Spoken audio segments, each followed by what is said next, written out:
ആദ്യം advocate S ജയസൂര്യനിലേക്ക്. Shri Jayasuryan, എന്തുകൊണ്ടാണ് ആഗോള അയ്യപ്പ സംഗമത്തെ നിങ്ങൾ എതിർക്കുന്നത്?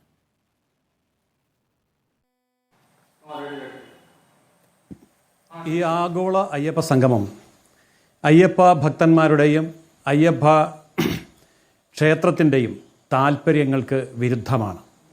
കാരണം ഇത് തികച്ചും അയ്യപ്പ സങ്കല്പത്തിന് തന്നെ വിരുദ്ധമാണ്. അതായത് അയ്യപ്പനെ ഏറ്റവും കൂടുതൽ ആൾക്കാർ ആരാധിക്കുന്നത് യാതൊരു വേർതിരിവുകളുമില്ലാതെ എല്ലാവർക്കും ഒരുപോലെ ആരാധന നടത്താൻ കഴിയുന്ന ഒരു ദേവസ്ഥാനം എന്നുള്ള നിലയിലാണ്. അവിടെ ജാതിയില്ല, മതമില്ല, ഭാഷ, ദേശം ഒന്നുമില്ല.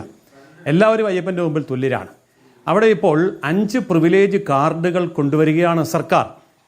അതായത് അവിടെ ബ്രോൺസ് കാർഡുണ്ട്, സിൽവർ കാർഡുണ്ട്, ഗോൾഡ് കാർഡുണ്ട്, പ്ലാറ്റിനം കാർഡുണ്ട്, ഡയമണ്ട് കാർഡുണ്ട്. ഇതൊക്കെ പണത്തിൻ്റെ അടിസ്ഥാനത്തിലാണ്.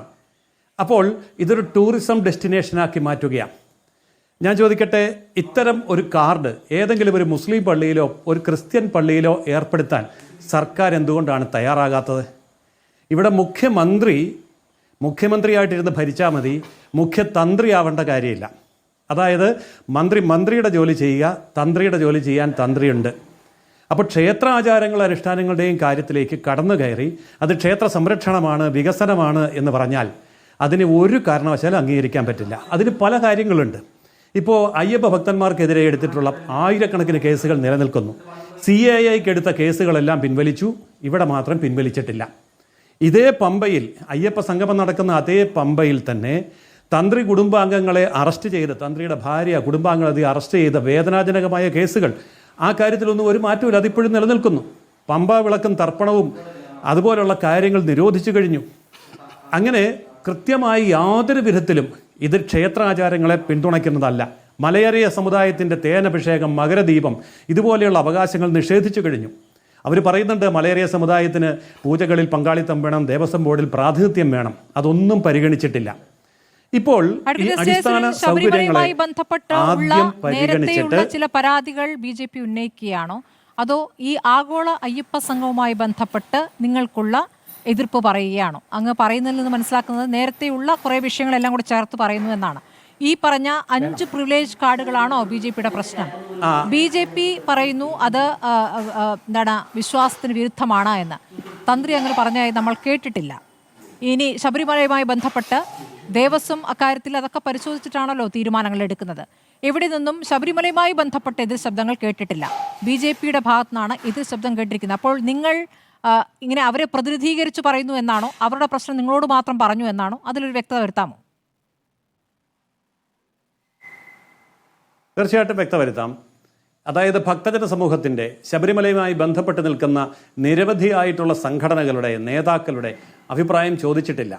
ഇത് MLAമാർ, മന്ത്രിമാർ, അങ്ങനെയുള്ള ആൾക്കാർ മാത്രം നേതൃത്വം കൊടുത്ത് തികച്ചും രാഷ്ട്രീയമായിട്ട് മാത്രമാണ് ഈ കാര്യങ്ങൾ മുന്നോട്ട് പോകുന്നത്.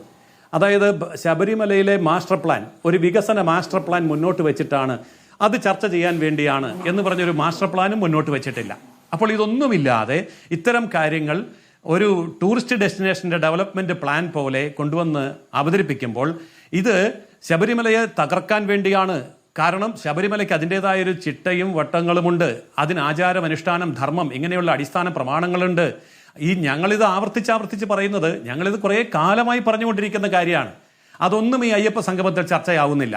അപ്പോൾ അയ്യപ്പന്മാരുടേതായിട്ടുള്ള പ്രതിനിധികളോ അയ്യപ്പ സംഘടനകളുടെ പ്രതിനിധികളെയോ അല്ലെങ്കിൽ മലയറിയ സമുദായത്തിൻ്റെ പ്രതിനിധികളെയോ തന്ത്രിയുടെ പ്രതിനിധിയോ പൂജാരിമാരെയോ അല്ലെങ്കിൽ ആധ്യാത്മിക ആചാര്യന്മാരുടെ പ്രതിനിധികളെയോ ഒന്നും വിളിക്കാതെ വിദേശ പ്രതിനിധികൾ എന്നൊക്കെ പറഞ്ഞുകൊണ്ട് നേരത്തെ മലയാളി സംഗമത്തിൻ്റെ അങ്ങനെയൊക്കെയുള്ള കേരള സഭയുടെ ഒക്കെയുള്ള പ്രതിനിധികളെയൊക്കെ ഉൾപ്പെടുത്തിക്കൊണ്ട് തികച്ചും മന്ത്രിമാർ, അതായത് സംസ്ഥാന മന്ത്രിമാർ അടക്കമുള്ള ആൾക്കാർ ദേവസ്വം ബോർഡിൻ്റെ 75ാം പ്ലാറ്റിനം എന്നൊരു പേര് പറഞ്ഞുകൊണ്ട് ഈ നടത്തുന്ന പരിപാടി തികച്ചും അയ്യപ്പ ധർമ്മ വിരുദ്ധമാണ്, ഹിന്ദു വിരുദ്ധമാണ്. അതുകൊണ്ടാണ് ഞങ്ങൾ ഇത് ആവർത്തിച്ച് പറയുന്നത്. അല്ലാതെ മറ്റു യാതൊരു താല്പര്യവും. ശ്രീ ജയസൂര്യൻ, ആഗോള അയ്യപ്പ സംഗമം രാഷ്ട്രീയവൽക്കരിക്കാൻ BJP ശ്രമിക്കുന്നു എന്നാണ് മന്ത്രി പറയുന്നത്. അതിൽ അദ്ദേഹം പറയുന്ന ഒരു കാര്യം, 1 വർഷം മുൻപ് തീരുമാനിച്ചതാണ് ഈ പരിപാടി. പമ്പയിൽ ചേർന്ന യോഗത്തിൽ വിവിധ സമുദായ സംഘടനകൾ പിന്തുണ പ്രഖ്യാപിച്ചിരുന്നു എന്ന്. അപ്പോൾ നിങ്ങൾ അറിഞ്ഞില്ലേ? അല്ല, ഇത് ഞാൻ തിരിച്ചു ചോദിക്കുന്നു, ഇത് നിങ്ങൾ അറിഞ്ഞില്ലേ? ഇതിവിടെ ആരെങ്കിലും അറിഞ്ഞോ? കഴിഞ്ഞ 1 വർഷത്തിനിടയിൽ ഈ വിഷയം എപ്പോഴെങ്കിലും ചർച്ചയായോ? അപ്പോൾ കഴിഞ്ഞ ഒരു വർഷം മുമ്പ് തീരുമാനിച്ചതാണെങ്കിൽ ചർച്ചയാവില്ലേ? ആരെങ്കിലും അറിയില്ലേ? അന്ന് തന്നെ ഇതിന് അനുകൂലവും പ്രതികൂലവുമായിട്ടുള്ള അഭിപ്രായങ്ങൾ ഉണ്ടാവില്ലേ? മാധ്യമ ചർച്ച ഉണ്ടാവില്ലേ? ഇതൊന്നും ഉണ്ടായില്ലല്ലോ. എന്നിട്ട് ഇപ്പോൾ പറയുന്നു ഒരു വർഷം മുമ്പ് തീരുമാനിച്ചതാണ് എന്ന്. അപ്പോൾ ഒരു വർഷം മുമ്പ് തീരുമാനിച്ചത് രഹസ്യമായിട്ടായിരിക്കും. അല്ലെങ്കിൽ എന്തുകൊണ്ട് കേരളത്തിന്റെ പൊതുസമൂഹം അത് ചർച്ചയ്ക്കെടുത്തില്ല? മാധ്യമങ്ങൾ ചർച്ചയ്ക്കെടുത്തില്ല? എന്തുകൊണ്ട് ഇവിടുത്തെ സമുദായ സംഘടനകളും അതുപോലെ മതസംഘടനകളും ഭക്തജന സംഘടനകളും അറിഞ്ഞില്ല? അപ്പോൾ അതൊക്കെ വെറുതെ പറയുന്നതാണ്. ഒരു വർഷം മുമ്പുള്ള കാര്യമായിരുന്നെങ്കിൽ അങ്ങ് കണ്ടല്ലോ. അതിനെയും ഇന്ന് BJP പരസ്യമായി എതിർക്കുകയാണ്.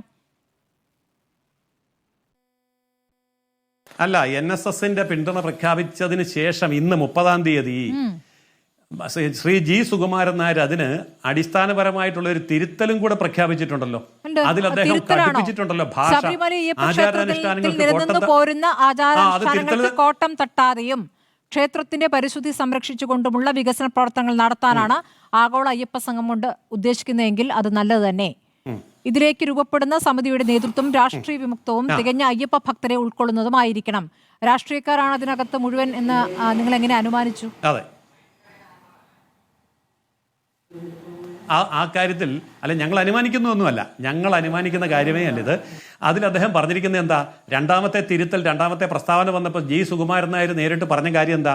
ഇതിലേക്ക് രൂപപ്പെടുന്ന സമിതിയുടെ നേതൃത്വം രാഷ്ട്രീയ വിമുക്തവും തികഞ്ഞ അയ്യപ്പ ഭക്തന്മാരെ ഉൾക്കൊള്ളുന്നതും ആവണം എന്ന് സുകുമാരൻ നായർ പറഞ്ഞാൽ അതിന്റെ അർത്ഥം എന്താണ്? അതായത് സനാതന ധർമ്മം എന്ന് പറയുന്നത് മലേറിയ ആണെന്ന് പറയുന്ന DMK-യെ ഉൾപ്പെടുത്തണം എന്നാണോ? അതായത് ശബരിമലയ്ക്ക് പോകുന്ന ഭക്തന്മാരെ പാർട്ടി കമ്മിറ്റിയിൽ ശാസിക്കുന്ന പാർട്ടിക്കാരെ ഉൾപ്പെടുത്തണം എന്നാണോ? അപ്പോൾ അതുകൊണ്ട് അദ്ദേഹം കൃത്യമായി പറയുന്നുണ്ട്. സുകുമാരൻ നായർ ബാക്കി പറയുന്നു, എങ്കിലേ ഈ സംഗമം കൊണ്ട് ഉദ്ദേശിച്ച ലക്ഷ്യം നേടാൻ കഴിയുകയുള്ളൂ എന്നാണ്. ഇവിടെ നാസ്തികരാണോ ഭരിക്കുന്നത്, വിശ്വാസികളാണോ ഭരിക്കുന്നത് നോക്കിയിട്ടാണ് ഒരു സർക്കാർ ഒരു തീരുമാനം എടുക്കുന്നത്. സർക്കാർ ഒരു പരിപാടി നടത്തുന്നു, അതിൽ വിശ്വാസികളുണ്ടാകാം, അവിശ്വാസികളുണ്ടാകും. ഇവിടുത്തെ സർക്കാരിൽ മുഖ്യമന്ത്രി പിണറായി വിജയൻ നാസ്തികനാണല്ലോ എന്നാണല്ലോ നിങ്ങളുടെ പാർട്ടി അധ്യക്ഷൻ പറഞ്ഞത്. ഇനി അങ്ങോട്ട് തമിഴ്നാട്ടിലേക്ക് പോവുകയാണെങ്കിൽ തമിഴ്നാട്ടിലെ ക്ഷേത്രങ്ങളുടെ കാര്യത്തിലുമൊക്കെ തീരുമാനമെടുക്കുന്ന അവിടുത്തെ ഒരു മുഖ്യമന്ത്രിയെയാണ് ക്ഷണിച്ചിരിക്കുന്നത്. അതിൽ അദ്ദേഹത്തിന്റെ വിശ്വാസം, അദ്ദേഹം പറഞ്ഞ കാര്യങ്ങൾ ഇതൊക്കെയാണ് നോക്കേണ്ടത്. തമിഴ്നാടിന്റെ മുഖ്യമന്ത്രി എന്ന് പറയുമ്പോൾ തമിഴ്നാട്ടിൽ നിന്ന് ഒരുപാട് വിശ്വാസികൾ കേരളത്തിലേക്ക് വരുന്നു എന്നത് കണക്കാക്കിക്കൊണ്ടാണ് തമിഴ്നാടിനെ ക്ഷണിക്കുന്നത്. മറ്റ് സംസ്ഥാനങ്ങളിലെ മുഖ്യമന്ത്രിമാരെ അല്ലെങ്കിലും മന്ത്രിമാരെ ക്ഷണിച്ചിട്ടുണ്ട്. അതിലെ രാഷ്ട്രീയം അവിടെ പിന്നീട് ചർച്ച ചെയ്യാം. അല്ല, ഇവിടെ കേരളത്തിലാണെങ്കിലും തമിഴ്നാട്ടിലാണെങ്കിലും മുഖ്യമന്ത്രിമാർ പ്രഖ്യാപിത മതവിരുദ്ധരാണ്. അവർ മതവിശ്വാസികളല്ല, മതവിശ്വാസം അനുസരിച്ച് സത്യപ്രതിജ്ഞ ചെയ്തവരുമല്ല. അത് അവർ തന്നെ പറയുന്നുണ്ടല്ലോ. അപ്പോൾ ആ മതവിരുദ്ധരല്ല മതകാര്യങ്ങൾ തീരുമാനിക്കുന്നത്. അതുകൊണ്ടാണ് ഞാൻ നേരത്തെ ചോദിച്ചത്, ഈ മതവിരുദ്ധരെ വെച്ച് ഒരു മുസ്ലിം പള്ളിയിലോ ക്രിസ്ത്യൻ പള്ളിയിലോ ഇതുപോലെ ഒരു സംഗമം നടത്താൻ ധൈര്യമുണ്ടോ? ഉദ്ഘാടനം ചെയ്യുന്നത് ഇവിടുത്തെ മുഖ്യമന്ത്രിയാണ്. ഇവിടുത്തെ വിശ്വാസികളും അവിശ്വാസികളും എല്ലാം വോട്ട് ചെയ്താണല്ലോ ഇവരെ തെരഞ്ഞെടുത്തത്, അല്ലേ? അതുകൊണ്ടാണ് ഞാൻ ചോദിക്കുന്നത്, ഇവിടുത്തെ വിശ്വാസികളും അവിശ്വാസികളും ഒക്കെ തിരഞ്ഞെടുത്താണ് ഇവരെ വോട്ട് ചെയ്ത് വിജയിപ്പിച്ചതെങ്കിൽ അവര് രാഷ്ട്രീയം നോക്കിയാൽ മതി. ശരി, കാരണം ഇവിടെ പ്രിവിലേജ് കാർഡ് കൊണ്ടുവരികയാണ്. ശബരിമല വ്യത്യസ്തമാണ് എന്ന് അങ്ങ് തന്നെ സമ്മതിക്കുന്നു. പിന്നെ നിങ്ങൾ എന്തിനാണ് ഈ ഹിന്ദു വിശ്വാസത്തിന്റെ കാര്യം പറഞ്ഞുകൊണ്ട് ശബരിമല ഞങ്ങളുടേതാണ് എന്ന അവകാശവാദം ഉന്നയിക്കും? ഇതാണല്ലോ നേരത്തെയും നിങ്ങൾ നടത്തിയിരുന്നത്, നേരത്തെയുള്ള പ്രക്ഷോഭത്തിൽ. ഞാൻ വരാം ബാക്കിയുള്ള പ്രതിനിധികളിൽ കൂടി വന്നതിന് ശേഷം. നിതിൻ കണിച്ചേരി, ഇപ്പോൾ ഞങ്ങളുടേതാണെന്നൊന്നും പറഞ്ഞിട്ടില്ല. പിന്നെ അവിടെ പോകാത്തത് ഇവിടെ പോകാത്തതെന്ന് ചോദിക്കേണ്ട കാര്യമില്ലെന്നേ. എല്ലാവർക്കും വരാവുന്ന ഒരു ക്ഷേത്രത്തിന്റെ കാര്യം പറയുമ്പോൾ പാടില്ല, അങ്ങനെ ചോദിക്കാൻ പാടില്ല. ഇതെല്ലാവർക്കും സംവിധാനമാണ്. ശബരിമല വ്യത്യസ്തമാകുന്നത്. അങ്ങനെയാണ് ശബരിമല വ്യത്യസ്തമാകുന്നേ. അപ്പോൾ നിങ്ങൾക്ക് പ്രത്യേക ഒരു അവകാശവാദം പറയാനില്ല. വരാം. ഇല്ല, ബാക്കി അങ്ങനെയല്ലല്ലോ, വിശ്വാസമായി ബന്ധപ്പെട്ട് നിങ്ങളിപ്പോൾ എന്താണ് സ്ത്രീകളെ പ്രവേശിപ്പിക്കാൻ അവിടെ അനുവദിക്കാത്തത്? അല്ലേ, എന്താണ് കാര്യം? സ്ത്രീകളെ പ്രവേശിപ്പിക്കാൻ അനുവദിക്കാത്തത് എന്തുകൊണ്ടാണ്? കോടതി ഉത്തരവുണ്ടായിട്ട് ആണല്ലോ.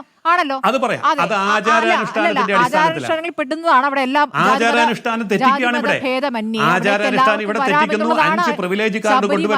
ആചാരാനുഷ്ഠാനത്തിന് തെറ്റാണ്.